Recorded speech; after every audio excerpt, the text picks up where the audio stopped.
اعوذ باللہ من الشیطان الرجیم، بسم اللہ الرحمن الرحیم۔ القاری دوست محمد چینل سے نور الہادی عرض کر رہا ہوں۔ القاری دوست محمد صاحب نے حضرت شیش علیہ السلام کا قصہ جو ہے اس کا واقعہ پشتو میں بیان کیا، اور اس واقعے کو میں کوشش کروں گا کہ اردو میں اس کا ترجمہ کروں۔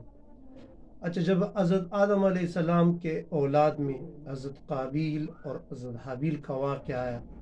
یعنی قابیل نے حابیل کو قتل کیا، تو چونکہ حضرت آدم علیہ السلام پہلے سے غمگین تھے کیونکہ وہ جنت سے اتارے گئے تھے، اور کافی سال نوح کے بعد جب اس کے قابیل بیٹے نے حابیل کو قتل کیا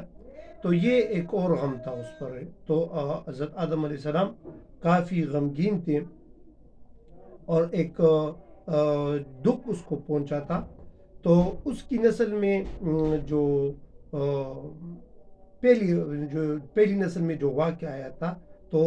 اس کے دوسری نسل یعنی حابیل کے قتل ہونے کے بعد، یعنی 5 سال بعد اللہ تعالیٰ نے حضرت آدم علیہ السلام کو ایک اولاد کی خوشخبری دی، اور وہ کون تھے؟ وہ نبیوں میں سے تھے، وہ حضرت شیش علیہ السلام تھے۔ اچھا، حضرت شیش علیہ السلام کا ذکر اس کا واقعہ قرآن پاک میں نہیں آیا، لیکن حضرت آدم علیہ السلام کے اولاد میں سے سب سے خوبصورت ترین اور سب سے جمیل اولاد حضرت شیش علیہ السلام تھے۔ حضرت شیش علیہ السلام پر صحیفے بھی نازل ہوئے تھے۔ حضرت آدم علیہ السلام نے وصیت کی تھی، کس کو وصیت کی تھی؟ حضرت شیش علیہ السلام کو، کہ اس کا جسد مبارک جو ہے وہ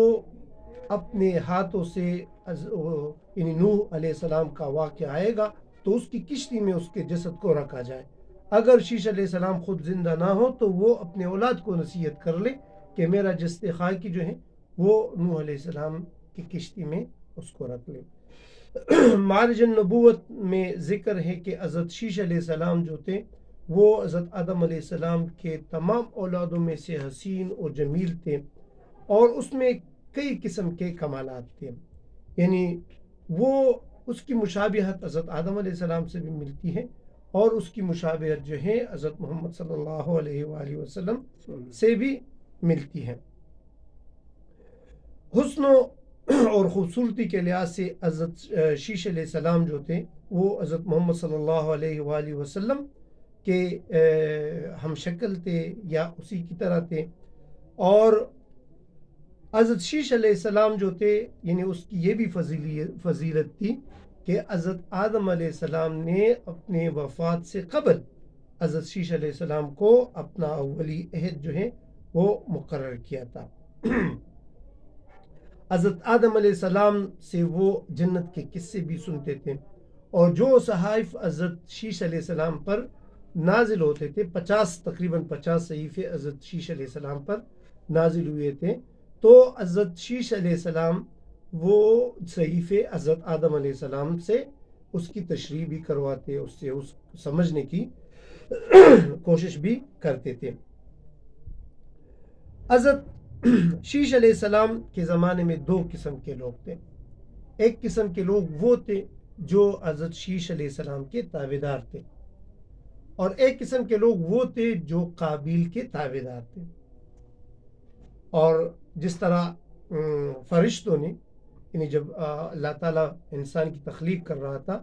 تو فرشتوں نے یہ گلہ بھی کیا تھا، ایک شکایت سی کی تھی کہ انسان جو ہیں یہ زمین میں فساد کریں گے، تو قابیل کے وہ لوگ آپس میں بہت زیادہ جھگڑتے بھی تھے، اور وہ قابیل کے تابعدار تھے۔ حضرت شیش علیہ السلام نے چند نصیحتیں کی تھی کہ مومن حقیقتاً وہ ہے، مومن کی صفات بیان کی ہیں کہ اس میں کچھ خصلتیں ہونی چاہیے۔ سب سے پہلی خاصیت مومن کی حضرت شیش علیہ السلام نے بیان کی، نمبر 1 کہ حقیقی مومن جو ہے وہ اللہ تعالیٰ کو پہچانے گا۔ نمبر 2 خاصیت یہ کی تھی حضرت شیش علیہ السلام کے کہ وہ مومن جو ہے وہ نیکی اور بدی میں پہچان کر سکے گا۔ اور نمبر 3 نصیحت یہ کی تھی کہ وہ بادشاہ وقت کے حکم کو مانے گا، اور چوتھی یہ کہ وہ اپنے ماں باپ کا حق پہچانے گا، اس کی خدمت کرے گا، اور اس کے ساتھ ساتھ وہ صلہ رحمی بھی کرے گا، لوگوں سے نیکی کرے گا اور محبت کرے گا، غصے کو زیادہ نہیں کرے گا، مسکینوں اور فقیروں کی مدد کرے گا اور اس پر رحم کرے گا، گناہوں سے پرہیز کرے گا اور مصیبت پر صبر کرے گا، اور اللہ تعالیٰ کے نعمتوں کا شکر ادا کرے گا۔ جس طرح میں نے پہلے عرض کیا، قاری صاحب نے بھی اس کا تذکرہ کیا کہ حضرت شیش علیہ السلام کا ذکر وہ قرآن شریف میں نہیں آیا، لیکن زیادہ تر کتابوں میں اس کی عمر جو ہے وہ 900 سال، اور کچھ کتابوں میں 912 سال تک اس کی عمر جو ہے وہ بتائی گئی ہے، اور وہ حضرت آدم علیہ السلام کے اولاد میں سے سب سے حسین اور جمیل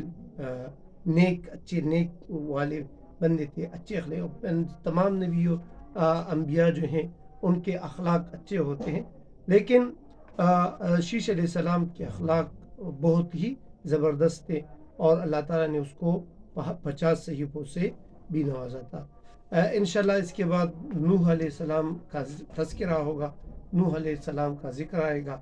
آپ القاری دوست محمد چینل سے جڑے رہیں، اس کو سبسکرائب بھی کر لیں اور آگے بھی شیئر کر لیں، اور ہم کوشش کریں گے کہ یہ واقعات آپ کو آسان الفاظ میں پہنچائیں۔ شکریہ جی۔